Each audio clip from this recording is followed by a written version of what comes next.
the culture of life and the law. We'll explore that and more on today's edition of Life Matters.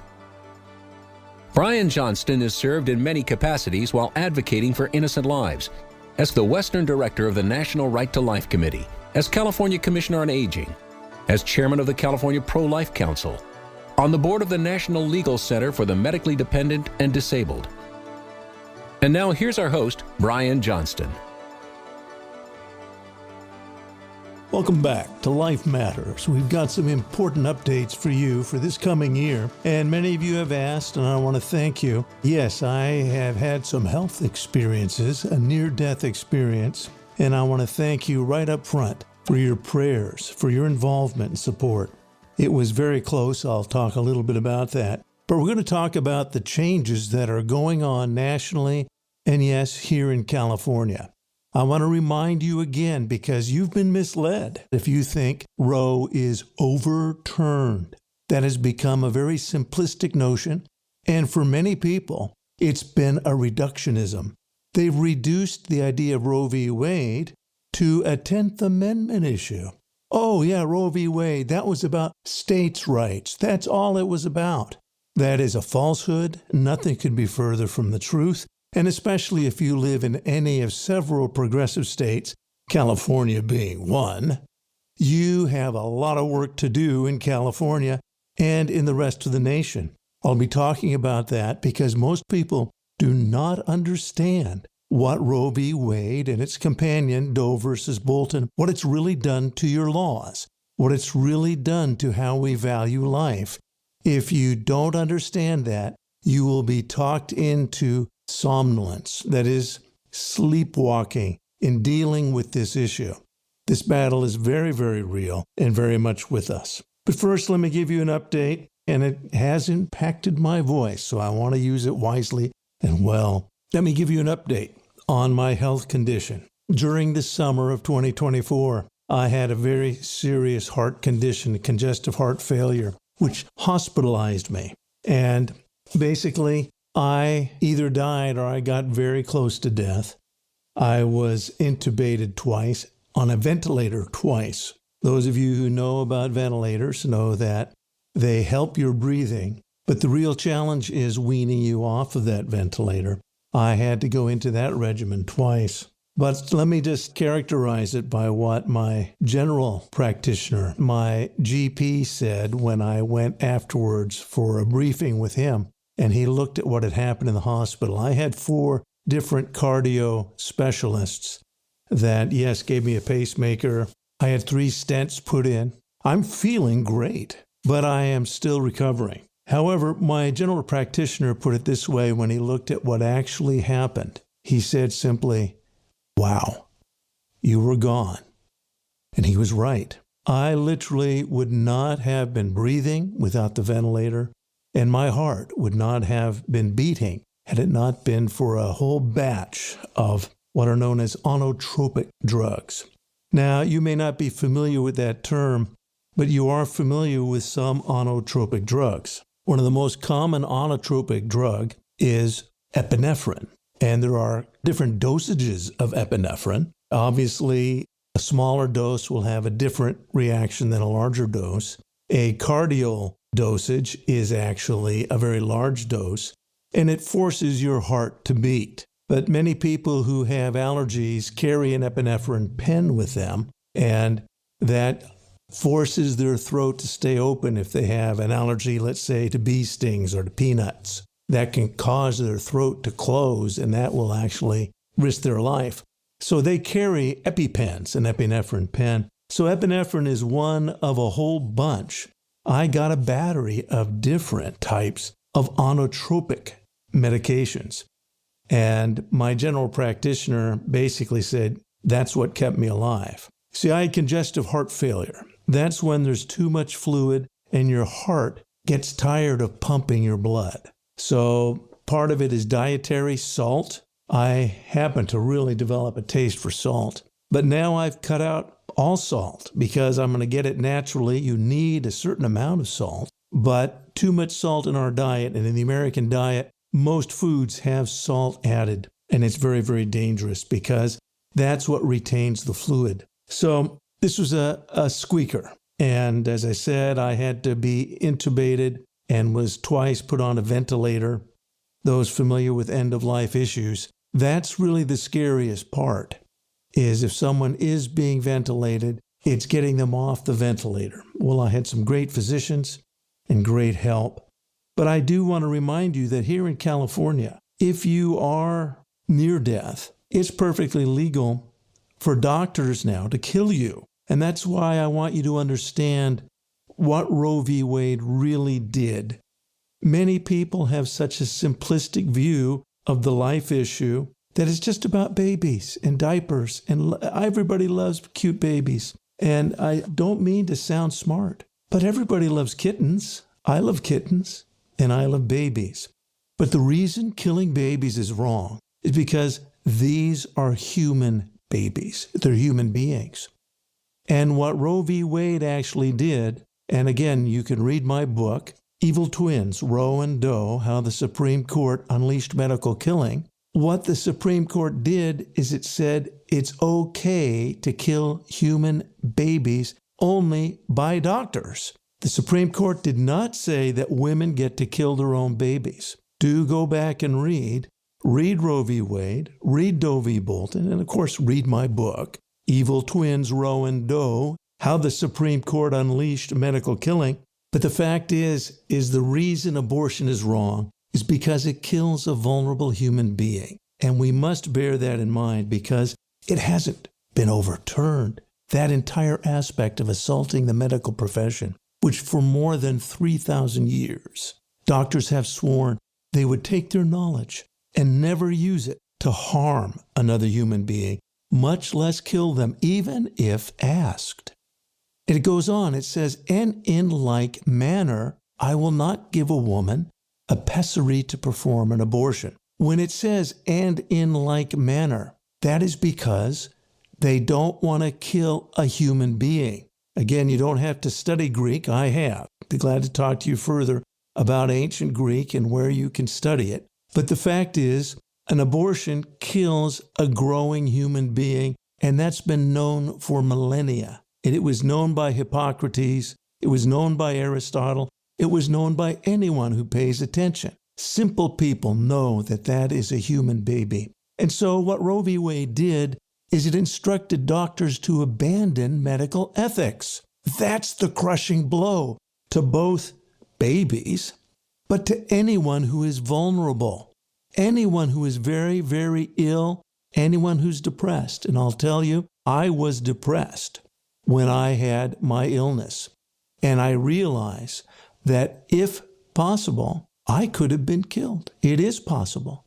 If I had said to my doctor, look, I'm just not happy with any of this, would you just finish me off? I was, in fact, a candidate for that. So many of you have prayed for me. And really, I think my recovery is because of prayer. I account my recovery, yes, there was great medicine involved, but I account it as miraculous because I've been nearly 100% restored. I'm not running around doing wind sprints like I did at one time, but I'm back. I want to talk to you about what's ahead for you, what's ahead for the pro-life movement, not just in California, but across this nation. You know, our program is heard across the nation by radio, but also by podcast.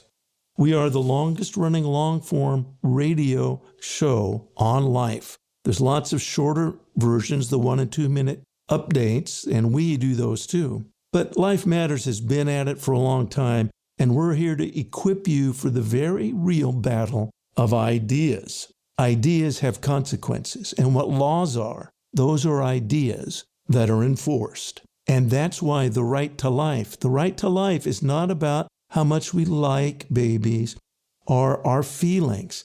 It's a legal right. The right to life is a legal right. And again, now that the Supreme Court made its ruling in Dobbs, some people are saying, well, the debate's over. Nothing's further from the truth because it hasn't truly overturned the real wound of Roe v. Wade, the assault on medical ethics and on Western civilizations, caring for the vulnerable. So this is a very important battle. We want to prepare you for it when we come back. I'll spend a little more time in talking about what's ahead for you, what you can do about it, wherever you are in the nation, because this battle is far from over. We're celebrating Donald Trump's victory. He's going to be doing a lot of things, but you are the pro-life movement. And as he said many times in the election, they weren't going after him. They were going after you. Life Matters continues after this.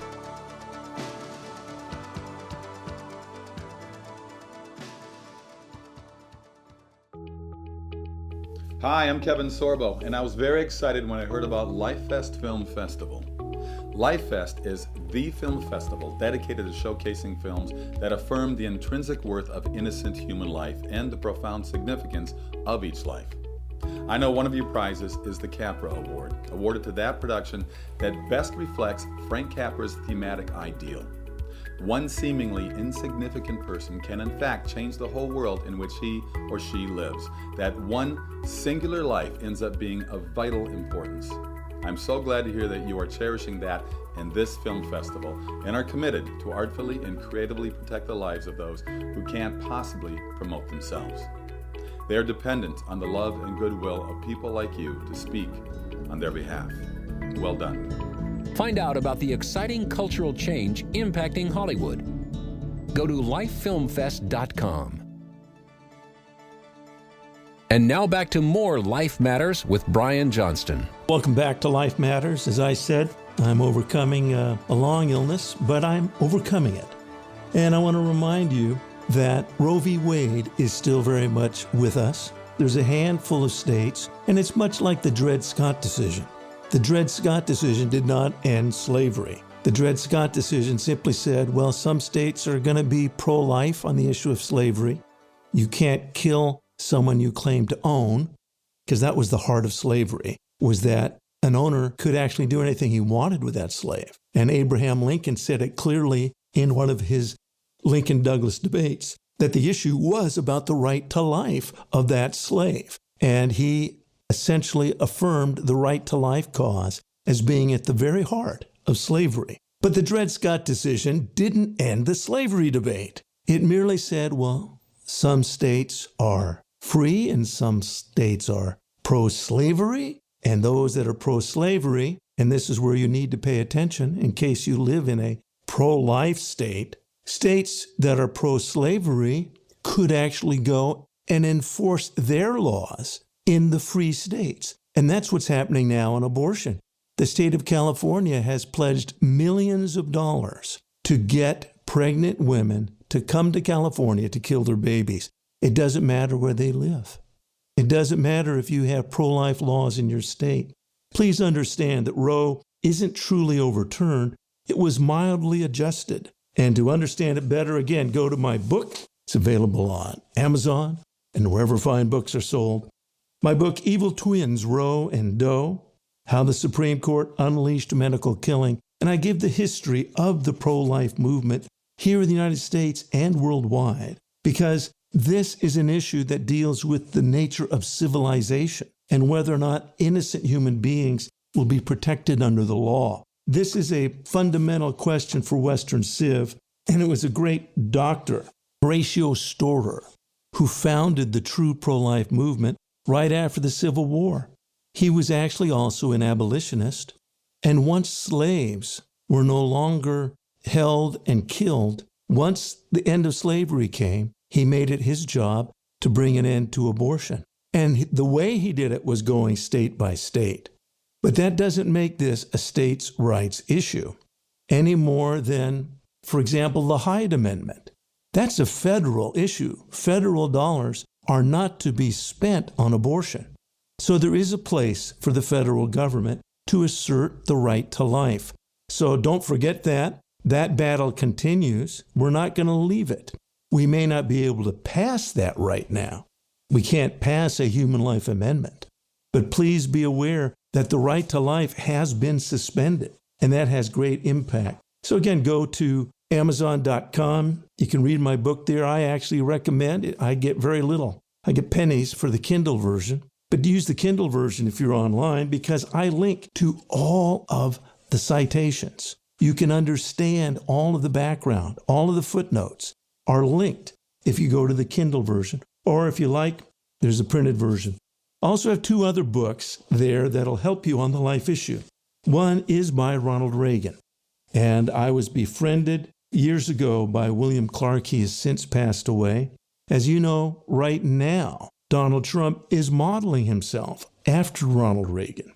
And Ronald Reagan is the only sitting president to have published, while in office, his book was Abortion and the Conscience of the Nation. Judge Clark, his chief of staff, approached me and he said, we have to keep that in print. So that's in print. And I actually was honored to contribute a little bit to it. It's a smaller book. It's very clear and concise. Ronald Reagan's Abortion and the Conscience of the Nation. That is also on Amazon. And I also have a book, Death as a Salesman, What's Wrong with Assisted Suicide. That is also on Amazon, and you can get it digitally as well. And as I said, that really is getting to the heart of what this debate is about. Can innocent, vulnerable people be killed? And if so, who will kill them? According to Roe v. Wade, only abortionists can kill them. You may not realize that. But that's what Roe and its companion Doe v. Bolton said. This is to be done by doctors.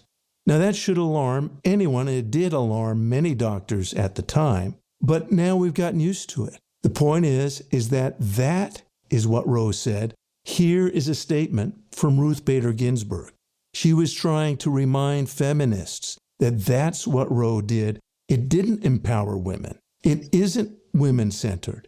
It is centered on what physicians do, and it changed forever the notion that physicians should be prevented from intentionally killing. It eviscerated the Hippocratic Oath. Here's Ruth Bader Ginsburg talking about it in 2013. Another feature of Roe is Roe really isn't about the woman's choice, is it? It's about the doctor's freedom to practice his profession as he thinks best. It wasn't woman-centered. It was physician-centered. So that's Justice Ruth Bader Ginsburg. And Ruth Ginsburg was trying to motivate the feminist movement. Now, the feminist movement is very much with us, and at its heart is, in fact, destroying womanhood. There's some excellent articles that have been written, and I'll go into that a little more in a second. But the fact is, if a woman kills her baby, and that's considered choice, and it is the essential right of women, then she is attacking her very nature as a woman. And that has a great cost. We're going to come back in just a little bit and go more deeply into this important topic. You're listening to Life Matters.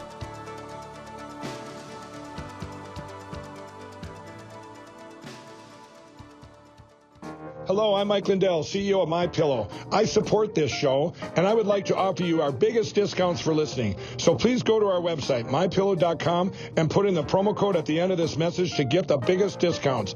Again, thanks for listening, and God bless. And that promo code is LIFE. All caps, L-I-F-E, LIFE. So go to MyPillow, put in the promo code LIFE, and you'll get some wonderful discounts because Mike Lindell believes in you and in Life Matters. I want to remind you of my book, Evil Twins, Roe and Doe, How the Supreme Court Unleashed Medical Killing. Available on Amazon and wherever fine books are sold. I recommend getting the Kindle version because there's links to all the documenting evidence. This isn't because I say it.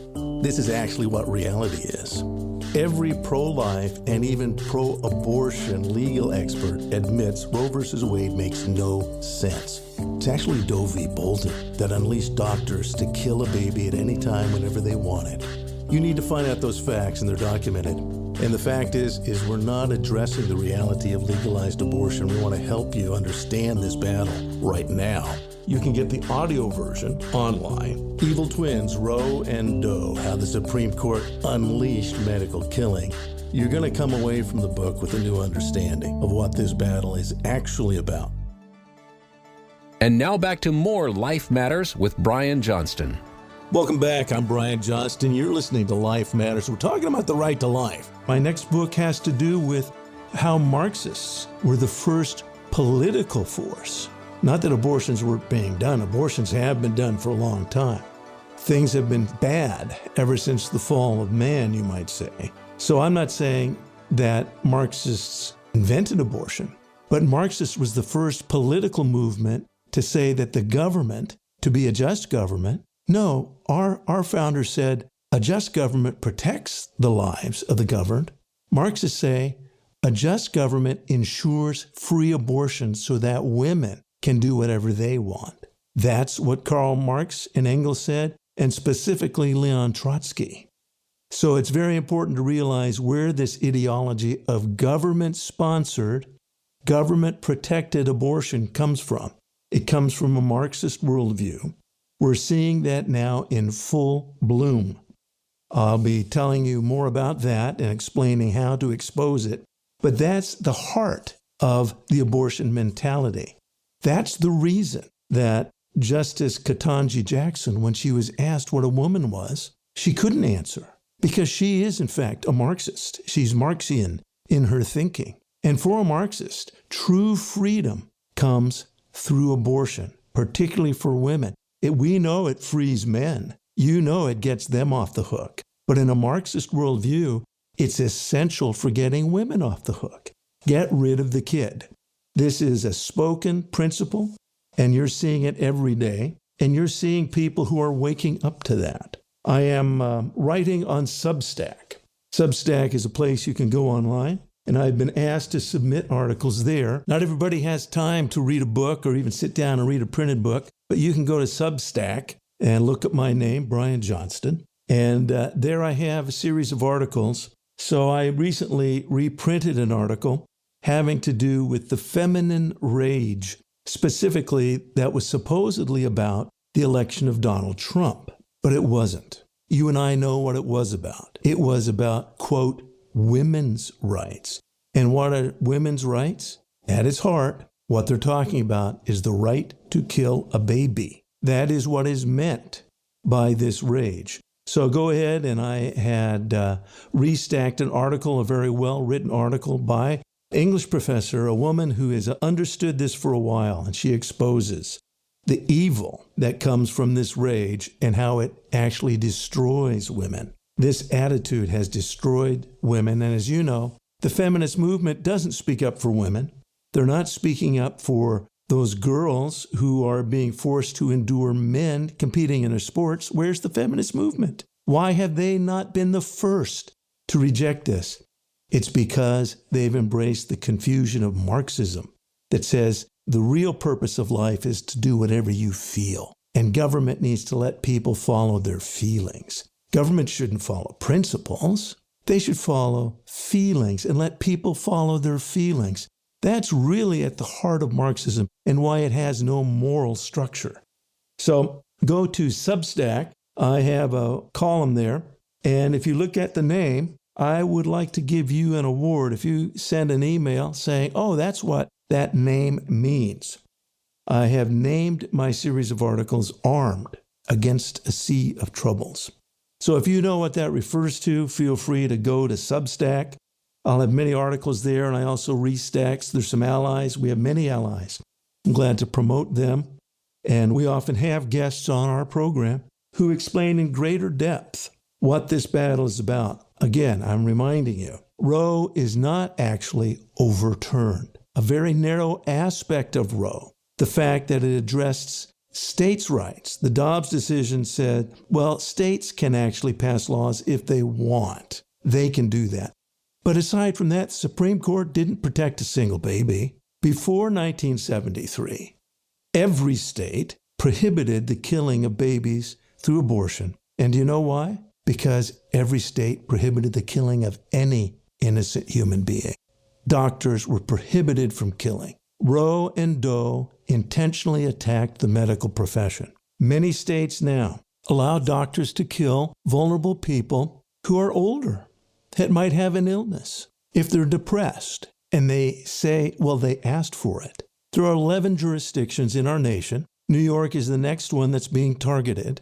But all of your states are being targeted to authorize killing by doctors of medically vulnerable people. Please understand, before 1973, all of the laws, all of the traditions, all of the mores regarding medicine came directly from the Hippocratic Oath in every state. What Roe v. Wade did is it destroyed medical ethics. It destroyed the mores and values of saying, here's a vulnerable person. Let's take care. Let's comfort. Let's make sure that we not harm them, because that's what a vicious society does. A vicious society finds vulnerable people and harms them, takes advantage of them.